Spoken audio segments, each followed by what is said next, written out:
નમસ્તે મિત્રો, હવે આપણે ડાયામેગ્નેટિક પદાર્થો વિશે ભણ્યા અને હવે આપણે વાત કરીએ પેરામેગ્નેટિક પદાર્થો એટલે કે પેરામેગ્નેટિઝમ. તો આ પેરામેગ્નેટિક પદાર્થો એ એવા પદાર્થો છે કે એને આપણે બાહ્ય ચુંબકીય ક્ષેત્રમાં મૂકીએ તો એ કંઈક ચુંબકત્વ ધારણ કરે, એટલે કે કંઈક ચુંબકીય ક્ષેત્ર એ ધરાવે. અને પેરામેગ્નેટિક પદાર્થો છે એ બાહ્ય ચુંબકીય ક્ષેત્રમાં મૂકવામાં આવે તો નિર્બળ ચુંબકીય ક્ષેત્રથી પ્રબળ ચુંબકીય ક્ષેત્ર તરફ જવાનું વલણ ધરાવે અને એના પર જે બળ છે એ નિર્બળ ચુંબકીય ક્ષેત્રથી પ્રબળ ચુંબકીય ક્ષેત્ર તરફ લાગતું હોય છે. મેગ્નેટિક પદાર્થની આપણે વાત કરી તો એમાં જે બળ હતું એ પ્રબળ ચુંબકીય ક્ષેત્રથી નિર્બળ ચુંબકીય ક્ષેત્ર તરફ હતું, એટલે કે એ અપાકર્ષણ બળ અનુભવતા હતા ચુંબક દ્વારા. હવે અહીંયા આપણે પેરામેગ્નેટિક પદાર્થની વાત કરીએ તો પેરામેગ્નેટિક પદાર્થોમાં ખાસ યાદ રાખજો કે એના જે પરમાણુઓ છે, પેરામેગ્નેટિક પદાર્થના પરમાણુઓ એ કાયમી ચુંબકીય ડાયપોલ મોમેન્ટ ધરાવતા હોય છે. એટલે એની વ્યાખ્યા ખાસ યાદ રાખજો. પેરામેગ્નેટિક પદાર્થો તો જે પદાર્થના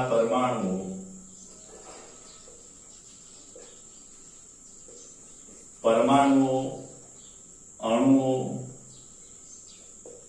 કે આયનો કાયમી ચુંબકીય ચાક માત્રા, ખાસ યાદ રાખજો આને દ્વિધ્રુવીની ચાક માત્રા પણ કહેવામાં આવે છે. દ્વિધ્રુવીની ચુંબકીય ચાક માત્રા પણ કહેવાય છે. એના માટે મેગ્નેટિક મોમેન્ટ, ડાયપોલ મોમેન્ટ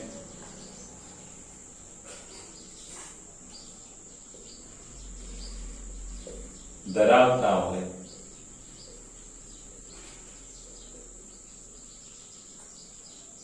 તેમને પેરામેગ્નેટિક પદાર્થો કહે છે. તમારે લખવાનું. હવે ખાસ યાદ રાખજો કે આ જે પેરામેગ્નેટિક પદાર્થ છે એના પરમાણુ કાયમી ચુંબકીય ચાક માત્રા ધરાવતા હોય છે અને આમ છતાં એ પદાર્થ છે એ કાયમી ચુંબકત્વ ધરાવતો નથી. એનું કારણ શું? તો ખાસ યાદ રાખજો. અહીંયા આપણે આકૃતિ દોરી સમજીએ કે કોઈ પણ પેરામેગ્નેટિક પદાર્થ છે એ પેરામેગ્નેટિક પદાર્થના પરમાણુઓ ઉષ્મીય એટલે કે તાપીય ઉર્જા ધરાવે અને તાપીય ઉર્જાના કારણે અસ્તવ્યસ્તતા વધુ હોય અને આવી અસ્તવ્યસ્ત તાપીય ઉર્જાના કારણે આ બધી મેગ્નેટિક મોમેન્ટ છે એ કેવી હોય તો કે અસ્તવ્યસ્ત બધી ગોઠવાયેલી હોય.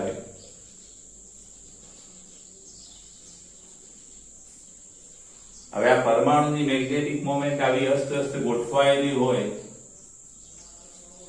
હવે જ્યારે માટે એ પદાર્થ છે એ પદાર્થ મેગ્નેટિક મોમેન્ટ ધરાવતો નથી, સ્વતંત્ર પરમાણુઓ ધરાવે છે. હવે આવા પેરામેગ્નેટિક પદાર્થને આપણે જ્યારે બાહ્ય ચુંબકીય ક્ષેત્ર લાગુ પાડીએ તો આ બાહ્ય ચુંબકીય ક્ષેત્ર B0 જેવું તમે લાગુ પાડો એટલે આ ચુંબકીય ક્ષેત્રના કારણે આ દરેક પરમાણુ ડાયપોલ પર શું લાગે? ટોર્ક લાગે અને એ ટોર્કના કારણે દરેક પરમાણુ ડાયપોલ છે એ ક્ષેત્રની દિશામાં ગોઠવાય. આપણે ભણી ગયા ટોર્ક બરાબર M ક્રોસ B.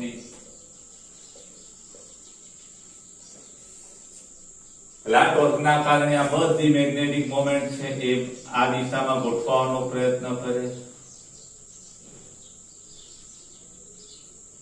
અને પદાર્થ છે એ કંઈક મેગ્નેટિક મોમેન્ટ ધારણ કરે અને પદાર્થનું શું થાય તો કે પદાર્થનું મેગ્નેટાઇઝેશન થાય.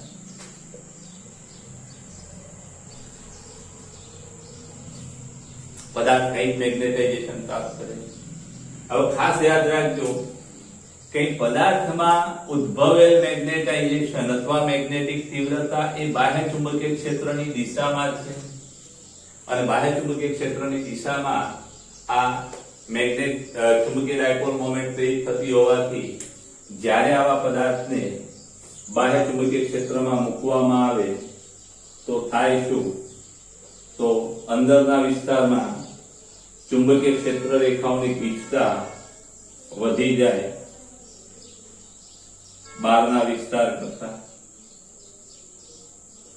અંદરના વિસ્તારમાં ચુંબકીય ક્ષેત્ર રેખાઓની ગીચતા વધી જાય. ખાસ યાદ રાખજો, ડાયામાં ઘટી જતી હતી, પેરામાં વધી જાય અને માટે આ જે વધારો છે એ કેટલો હોય છે ખાસ યાદ રાખજો. તો પેરામેગ્નેટિક પદાર્થને બાહ્ય ચુંબકીય ક્ષેત્રમાં મૂકવામાં આવે તો પેરામેગ્નેટિક પદાર્થમાં ચુંબકીય ક્ષેત્રનો વધારો આ B0 નો વધારો કેટલો હોય છે કે B નો વધારો 10⁵ માં 1મા ભાગનો. આજે B નો વધારો કેટલો હોય છે? અંદરના વિસ્તારમાં ચુંબકત્વ બહારના વિસ્તાર કરતા કેટલું વધે? તો ખાસ યાદ રાખજો 10⁵ 1મા ભાગનું વધે. એટલે આ વધારો ખૂબ ઓછો હોય છે અને માટે આ પેરામેગ્નેટિક પદાર્થને આપણે અનિયમિત ચુંબકીય ક્ષેત્રમાં મૂકવામાં આવે ત્યારે એ નિર્બળ ચુંબકીય ક્ષેત્રથી પ્રબળ ચુંબકીય ક્ષેત્ર તરફ જવાનું વલણ ધરાવે અને માટે એ ચુંબક તરફ નબળા બળથી આકર્ષાય. ખાસ યાદ રાખજો, આ જે પેરામેગ્નેટિક પદાર્થ છે એ પેરામેગ્નેટિક પદાર્થ કોઈ ચુંબકની નજીક લઈ જવામાં આવે, માનો કે N અને S, તો પેરામેગ્નેટિક પદાર્થ ચુંબક તરફ નબળા બળથી આકર્ષાય. ખ્યાલ આવી ગયો? હવે આ પેરામેગ્નેટિક પદાર્થ માટે કેટલાક મહત્વના મુદ્દા નોંધી લેજો. તમારા આકૃતિ ખાસ યાદ રાખજો, આની કોઈ ખાસ જરૂર નથી. તેના ઉદાહરણો પેરામેગ્નેટિક પદાર્થ માટે ખાસ યાદ રાખજો કે પેરામેગ્નેટિક પદાર્થ માટે કાય એટલે કે મેગ્નેટિક સસેપ્ટિબિલિટી એ કેવી હોય? હંમેશા ધન હોય, ખૂબ નાના મૂલ્યની હોય અને ધન અને નાની.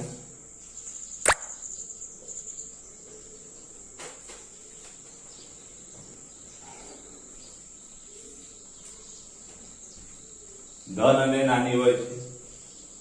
પછી ક્યાંક આપણે આવું ભણી ગયા કે કાય +1 મ્યુ r. તો આના પરથી એમ કહી શકાય કે કાય મ્યુ r -1. હવે કાય ગ્રેટર ધેન 0 છે તો મ્યુ r -1 ગ્રેટર ધેન 0 માટે મ્યુ r ગ્રેટર ધેન 1 થાય. એટલે ખાસ યાદ રાખજો કે ચુંબકીય સાપેક્ષ પરમિએબિલિટી એ કેવી હોય? 1 કરતા વધુ હોય. હવે એક વસ્તુ આપણે ભણી ગયા, મ્યુ ભાગ્યા mu 0 mu r is greater than 1 અને માટે મ્યુ ગ્રેટર ધેન મ્યુ 0 થાય. ખબર પડી? એટલે કાંઈક એ ધન હોય, અહીંયા 0 હોય. ખ્યાલ આવી? 0 એટલે ધન અને નાના મૂલ્યની. ખ્યાલ આવે? એટલે કાંઈ ધન અને નાની અથવા નાનું મૂલ્ય ધરાવે. મ્યુ r ગ્રેટર ધેન 1 અને મ્યુ ગ્રેટર ધેન મ્યુ 0. આટલી વસ્તુ પેરામેગ્નેટિક પદાર્થ માટે ખાસ યાદ રાખજો. કાય છે તાપમાન પર આધાર રાખે, મ્યુ r પણ તાપમાન પર આધાર રાખે, મ્યુ પણ તાપમાન પર આધાર રાખે, દ્રવ્યની જાત પર. એના ઉદાહરણ ખાસ યાદ રાખજો. તો પેરામેગ્નેટિક પદાર્થના ઉદાહરણ કેલ્શિયમ, એલ્યુમિનિયમ,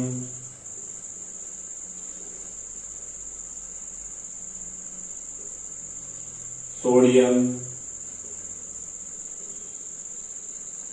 ઓક્સિજન,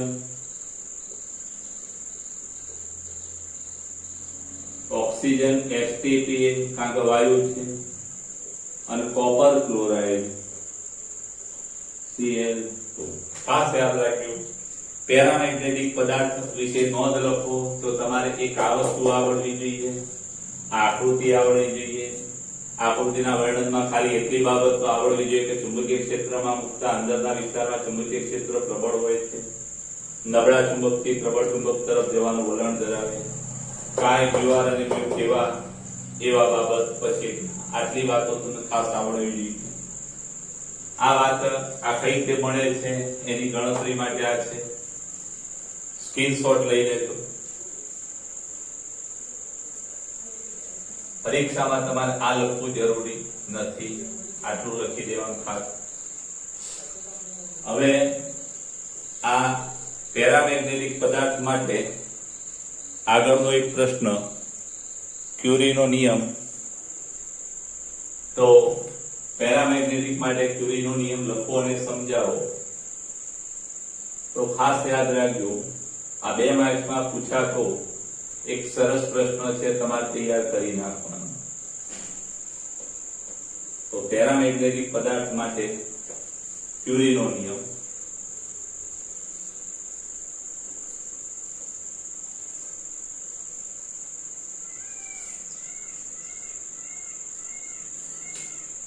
પેરામેગ્નેટિક પદાર્થ માટે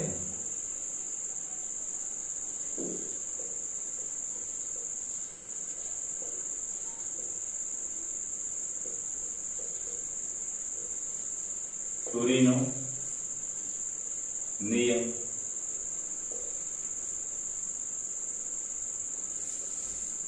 તો ખાસ નિયમ યાદ રાખજો કે પહેલા તો જ્યારે પેરામેગ્નેટિક પદાર્થને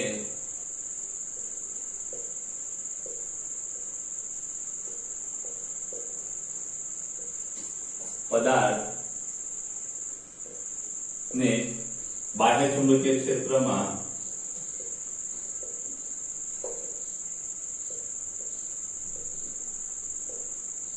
મુકતા તેનું મેગ્નેટાઇઝેશન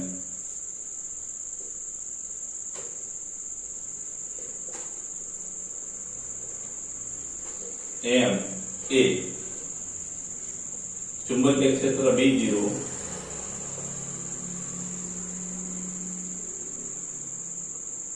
ના સમપ્રમાણમાં અને નિરપેક્ષ તાપમાનના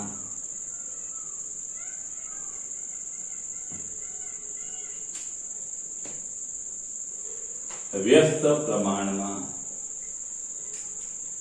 હોય છે. તો ખાસ યાદ રાખજો કે પેરામેગ્નેટિક પદાર્થને ચુંબકીય ક્ષેત્રમાં મૂકતા એનું જે મેગ્નેટાઇઝેશન છે એ એના ચુંબકીય ક્ષેત્રના અથવા લાગુ પાડેલા ચુંબકીય ક્ષેત્રના સમપ્રમાણમાં અને નિરપેક્ષ તાપમાનના વ્યસ્ત પ્રમાણમાં, એટલે કે મેગ્નેટાઇઝેશન M ચલે છે B0 ના સમપ્રમાણમાં અને T ના વ્યસ્ત પ્રમાણમાં. અને માટે M બરાબર શું થશે તો કે M બરાબર CB0 અને ભાગ્યા T. ખાસ યાદ રાખજો આ C છે એ શું છે, જ્યાં C એ ક્યુરીનો અચળાંક છે.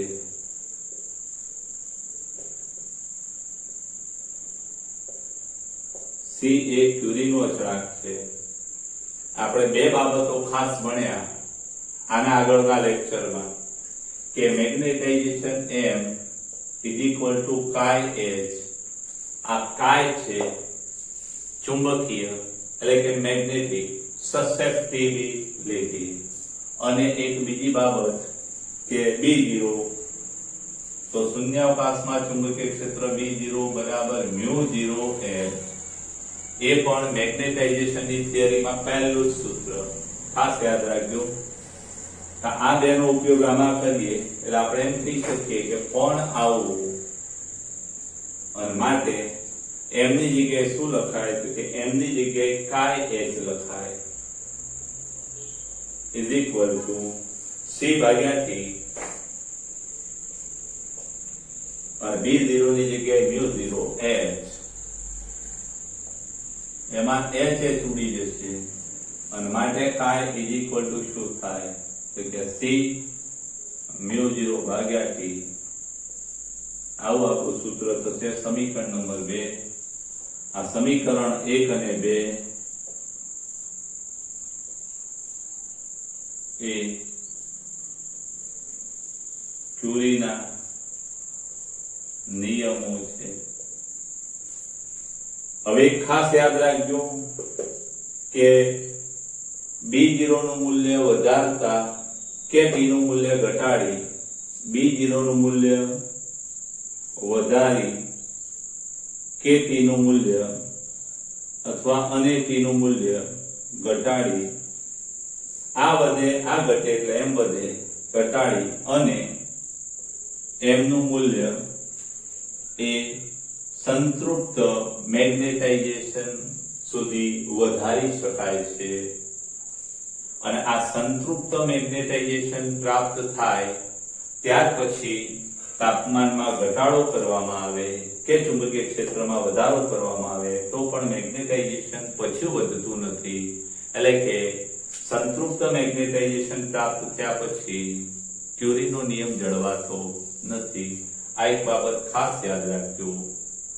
આ સૂત્રો 2 છે એ તમારે ખાસ યાદ રાખવાના, દાખલા ગણવા માટે કામ આવશે. આ સૂત્રોના દાખલા છે એટલે આ 2 સૂત્રો પણ તમે યાદ રાખજો. આ ડાયામેગ્નેટિઝમ અને પેરામેગ્નેટિઝમ.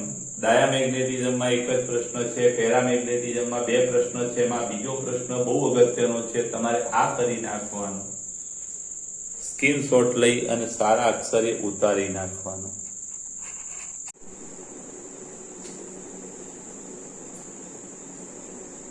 ગુડ મોર્નિંગ વિદ્યાર્થી મિત્રો. આપણે એક પછીનો અગત્યનો ટોપિક ફેરોમેગ્નેટિઝમ અને ફેરોમેગ્નેટિક પદાર્થ કોને કહેવાય, પ્રશ્ન આવો પૂછાય કે ફેરોમેગ્નેટિઝમ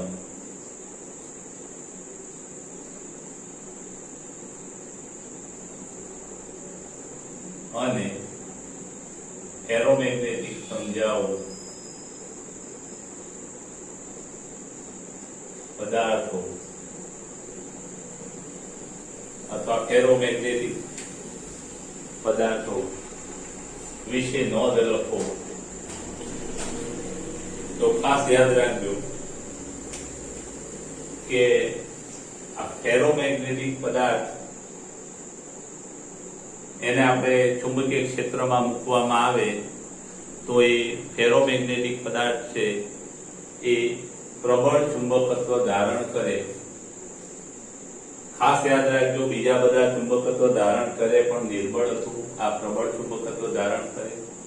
એટલે કે ફેરોમેગ્નેટિક પદાર્થ છે એને બાહ્ય ચુંબકીય ક્ષેત્રમાં મૂકવામાં આવે B0 માં તો એ પદાર્થ છે એ પ્રબળ ચુંબકત્વ ધારણ કરે અને એ ચુંબકીય ક્ષેત્રમાં મૂકવામાં આવે તો નિર્બળ ચુંબકીય ક્ષેત્રથી પ્રબળ ચુંબકીય ક્ષેત્ર તરફ પ્રબળ આકર્ષણ બળ પણ ધરાવે. અને ત્રીજી વાત કે ચુંબક વડે પ્રબળ આકર્ષણ બળ ધરાવે. એટલે માનો કે કોઈ ગજિયો ચુંબક આપણે મૂક્યો હોય N અને S અને અહીંયા માનો કે ફેરોમેગ્નેટિક પદાર્થ મૂકવામાં આવે તો આ બાજુ જે બળ લગાડે એ બળ કેવું હોય છે તો કે પ્રબળ બળથી આકર્ષાય છે ચુંબક તરફ. હવે આ જે ફેરોમેગ્નેટિક પદાર્થ છે એ ફેરોમેગ્નેટિક પદાર્થના જે પરમાણુઓ છે એ પરમાણુઓ કાયમી ચુંબકીય ચાક માત્રા ધરાવે છે. ખાસ ધ્યાન રાખજો, પેરામેગ્નેટિક પદાર્થમાં પણ કાયમી ચુંબકીય ચાક માત્રા પરમાણુઓ ધરાવે છે. આમાં પણ ધરાવે છે. ફેરોમેગ્નેટિક પદાર્થના પરમાણુઓ કાયમી ચુંબકીય ચાક માત્રા એટલે કે મેગ્નેટિક ડાયપોલ મોમેન્ટ ધરાવતા હોય છે. પણ ફેર એટલો કે આ ફેરોમેગ્નેટિક પદાર્થો છે એ ડોમેન બંધારણ ધરાવે. કેવું?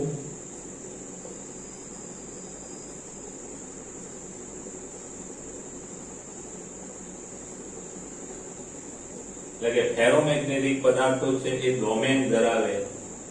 હવે આ ડોમેન એટલે શું?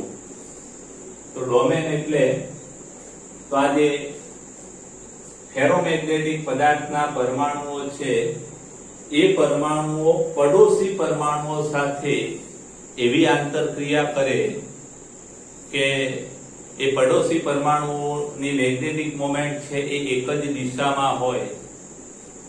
એટલે આપણે સામાન્ય રીતે વાત કરીએ, કોઈ માનો કે એક નાનો ડોમેન આપણે વિચારીએ તો આ ડોમેનમાં બધા જ પરમાણુઓની મેગ્નેટિક મોમેન્ટ એક જ દિશામાં હોય. એટલે કે આ ફેરોમેગ્નેટિક પદાર્થના પરમાણુઓ પડોશી પરમાણુઓ સાથે એવી રીતે આંતરક્રિયા કરે કે જેથી કરીને આ પડોશી પરમાણુઓની મેગ્નેટિક મોમેન્ટ છે એ એક જ દિશામાં હોય. હવે ખાસ યાદ રાખજો કે આ જે એક જ દિશામાં પરમાણુઓની મેગ્નેટિક મોમેન્ટની ગોઠવણી છે એ ખૂબ નાના વિસ્તાર પૂરતી જ હોય છે. અને જે નાનો વિસ્તાર છે એને શું કહેવામાં આવે છે? ડોમેન કહેવામાં આવે છે. એટલે કે આ દરેક ડોમેન છે એ પરિણામી મેગ્નેટિક મોમેન્ટ ધરાવતો હોય છે. હવે પ્રશ્ન એ થાય કે જો આવા નાના નાના ડોમેન પરિણામી મેગ્નેટિક મોમેન્ટ ધરાવતા હોય તો આ પદાર્થ મેગ્નેટાઇઝેશન કેમ ધરાવતો નથી સામાન્ય સંજોગોમાં?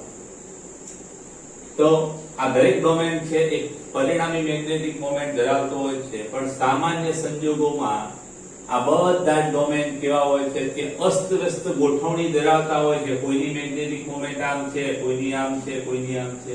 એટલે કે આ બધા ડોમેન સામાન્ય સંજોગોમાં અસ્તવ્યસ્ત ગોઠવણી ધરાવતા હોય છે અને માટે એનું પરિણામી મેગ્નેટાઇઝેશન કેવું હોય ભાઈ? 0 હોય છે. પરિણામી મેગ્નેટિક મોમેન્ટ, પરિણામી મેગ્નેટાઇઝેશન, પરિણામી ચુંબકીય ડાયપોલ મોમેન્ટ 0 હોય છે. એટલે કે એવો કોઈ પણ ચુંબકત્વ ધરાવતા નથી. શરૂઆતમાં કોઈ ચુંબકત્વ ધરાવતા નથી. હવે આ જે ડોમેન બંધારણ છે એની જરા થોડી વાત કરી નાખીએ. આ ડોમેન બંધારણ છે એ ડોમેન બંધારણની સાઈઝ કે ખાસ યાદ રાખજો કે આ ડોમેન બંધારણની સાઈઝ છે એ 1 માઇક્રોમીટર મિલીમીટરના ક્રમની હોય છે. ડોમેનની સાઈઝ મિલીમીટરના ક્રમની હોય છે. અને એક ડોમેનમાં કેટલા પરમાણુઓ હોય? ખાસ યાદ રાખજો, એક ડોમેનમાં 10⁻11 પરમાણુ હોય.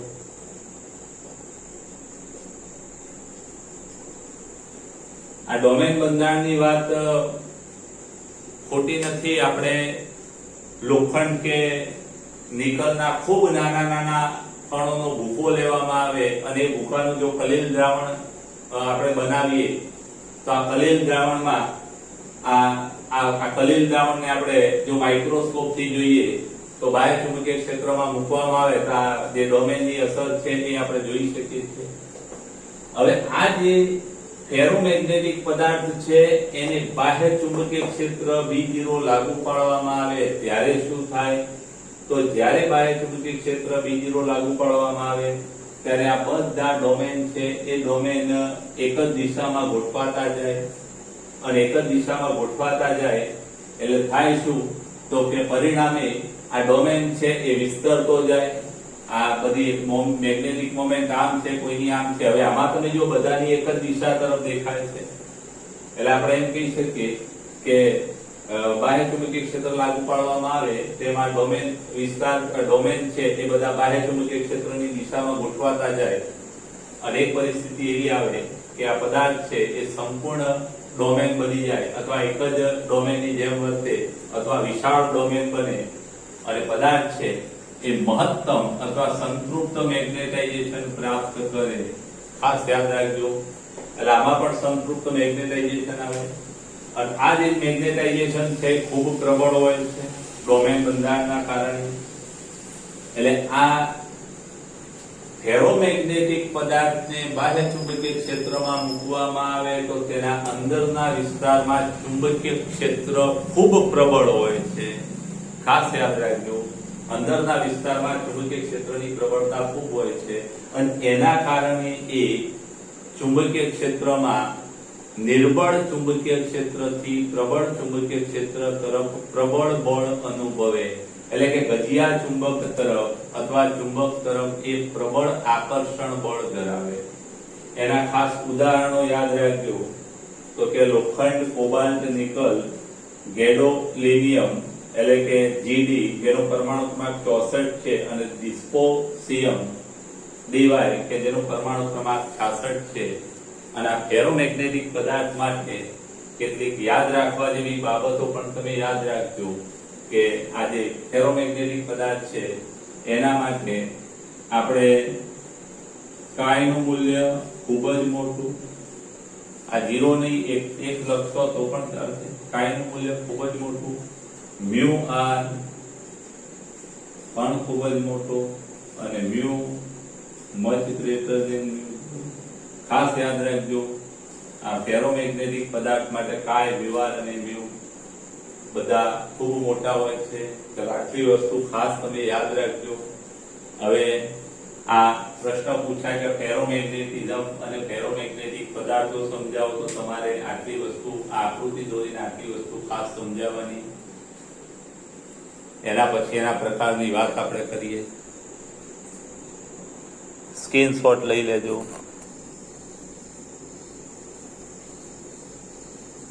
હવે આમાં એક બીજો પ્રશ્ન આપણો આ રીતે પૂછાય છે કે ફેરોમેગ્નેટિક પદાર્થના પ્રકારો, હાર્ડ ફેરોમેગ્નેટ અને સોફ્ટ ફેરોમેગ્નેટ વિશે તફાવત જણાવો, અથવા હાર્ડ ફેરોમેગ્નેટ વિશે નોંધ લખો અથવા સોફ્ટ ફેરોમેગ્નેટ વિશે નોંધ લખો.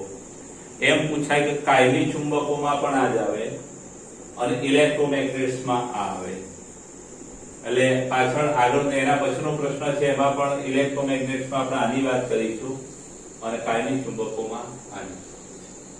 તો હાર્ડ ફેરોમેગ્નેટ કોને કહેવાય તો ખાસ યાદ રાખજો કે જે ફેરોમેગ્નેટિક પદાર્થ પર લગાડેલું બાહ્ય ચુંબકીય ક્ષેત્ર દૂર કરવામાં આવે છતાં પણ એ પદાર્થ છે એ એનું ચુંબકત્વ જાળવી રાખે, એટલે કે મેગ્નેટાઇઝેશન છે એનું એ જાળવી રાખે, તો એવા પદાર્થને આપણે હાર્ડ એટલે કે સખત ફેરોમેગ્નેટ કહીએ છીએ. અને સોફ્ટ અથવા નરમ ફેરોમેગ્નેટ તો જે પદાર્થ પર જે ફેરોમેગ્નેટિક પદાર્થ પર લગાડેલું બાહ્ય ચુંબકીય ક્ષેત્ર છે એ આપણે દૂર કરીએ અને એ પદાર્થ છે એનું ચુંબકત્વ લગભગ નાશ પામે તો એવા પદાર્થને સોફ્ટ ફેરોમેગ્નેટ કહેવામાં આવે છે. આપણે આના પછી હિસ્ટ્રેસિસ ભણવાના છીએ નેક્સ્ટ લેક્ચરમાં. એ હિસ્ટ્રેસિસ વક્ર જે છે એમાં આ સખત એટલે કે હાર્ડ ફેરોમેગ્નેટ પદાર્થો છે એ હાર્ડ ફેરોમેગ્નેટિક પદાર્થો માટે હિસ્ટ્રેસિસ વક્ર છે એટલે કે હિસ્ટ્રેસિસ છે એ પહોળી છે અને રિટેન્ટિવિટી વધુ હોય, જ્યારે સોફ્ટમાં હિસ્ટ્રેસિસ સાંકડી અને રિટેન્ટિવિટી ઓછી હોય છે. આના ઉદાહરણમાં ખાસ યાદ રાખજો.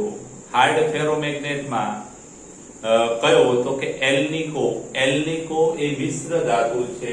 એલ્નિકો એ મિશ્ર ધાતુ છે, 4 તત્વોનું મિશ્રણ છે. એલ્નિકો એલ્યુમિનિયમ, નિકલ, કોબાલ્ટ અને કોપર. એલ્યુમિનિયમ, નિકલ અને કોમાં 2 કોબાલ્ટ અને કોપર બંને. એલ્નિકો એલ્યુમિનિયમ, નિકલ, કોબાલ્ટ અને કોપર એની મિશ્ર ધાતુ છે. અને એક બીજો છે લોડસ્ટોન. આ લોડસ્ટોન કે જેની સાપેક્ષ પરમિએબિલિટી ખૂબ મોટી છે, જેના પ્રબળ ચુંબકો બનાવવા માટેનો ઉપયોગ કરવામાં આવતો હોય છે. આ લોડસ્ટોન એ પણ કાયમી ચુંબક છે. આ બાજુ આપણે વાત કરીએ તો ઉદાહરણ તરીકે નરમ લોખંડની હિસ્ટ્રી સાયકલ સાંકડી હોય અને રિટેન્ટિવિટી ઓછી હોય. હવે આ જે હાર્ડ ફેરોમેગ્નેટ છે ખાસ યાદ રાખજો, ચુંબકત્વ નાબૂદ કરીએ તો પણ એ કાયમી ચુંબકત્વ છે જાળવી રાખે. એટલે એનો ઉપયોગ ક્યાં થાય તો કે કાયમી ચુંબકો બનાવવા, કારણ કે એનું ચુંબકત્વ જળવાઈ રહે છે માટે કાયમી ચુંબકો બનાવવા. કંપાસની આપણી જે ચુંબકીય સોય છે એ હાર્ડ ફેરોમેગ્નેટિક હોય છે અને અહીંયા ઇલેક્ટ્રોમેગ્નેટ છે, પછી ઇલેક્ટ્રિક ક્રેન છે, પછી ઇલેક્ટ્રિક બેલ છે, એમાં આ સોફ્ટ ફેરોમેગ્નેટનો ઉપયોગ થાય છે. આ જે વસ્તુ છે એનો ઉપયોગ આમાં કઈ રીતે થાય છે એ આપણે હિસ્ટેરિસિસ સાયકલ ભણ્યા પછી આ બાબત હું તમને સમજાવીશ. પણ હાલ તમારે આ 4 મુદ્દાના ખાસ લખી દેજો અને યાદ રાખી લેજો.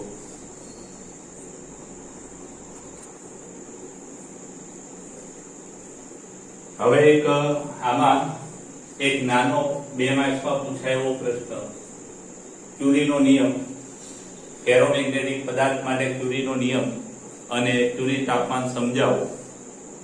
તો ખાસ યાદ રાખજો કે આ જે ફેરોમેગ્નેટિક પદાર્થ છે એનું તાપમાન વધારવામાં આવે તો તાપમાનના વધારા સાથે ડોમેન બંધારણ છે એ તૂટવા લાગે અને જે પરમાણુઓ છે એ પરમાણુઓની મેગ્નેટિક મોમેન્ટ છે એ એકબીજાથી, ડોમેનમાં રહેલા પરમાણુઓની મેગ્નેટિક મોમેન્ટ એકબીજાથી સ્વતંત્ર બનતી જાય અને આવી રીતે ડોમેન બંધારણ તૂટતું જાય અને એક પરિસ્થિતિ એવી આવે કે કોઈ એક તાપમાને આ ડોમેન બંધારણ છે એ સંપૂર્ણ વિકૃત બની જાય અથવા તો ડોમેન બંધારણ છે સંપૂર્ણ તૂટી જાય અને પદાર્થ છે એ ફેરોમેગ્નેટિક પદાર્થમાંથી પેરામેગ્નેટિક પદાર્થમાં ફેરવાય અને એ તાપમાનને ક્યુરી તાપમાન કહેવામાં આવે છે. એટલે ખાસ યાદ રાખજો કે જે તાપમાને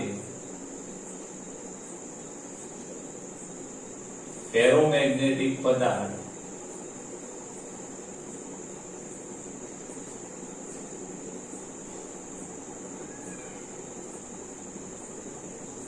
પેરામેગ્નેટિક પદાર્થમાં ફેરવાય, રૂપાંતર થાય તો ફેરવાય, તે તાપમાનને ક્યુરી તાપમાન કહે છે. TC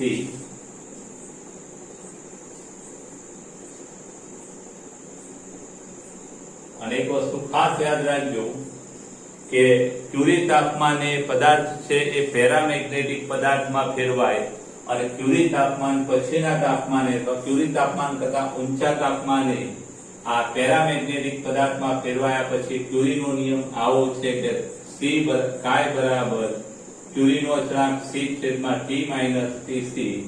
અહીં T ખાસ યાદ રાખજો Tc કરતા મોટું છે, બરાબર. આ T નું મૂલ્ય Tc કરતા મોટું હોય એટલે આ જે સમીકરણ છે એને ક્યુરીનો નિયમ કહેવાય છે. જે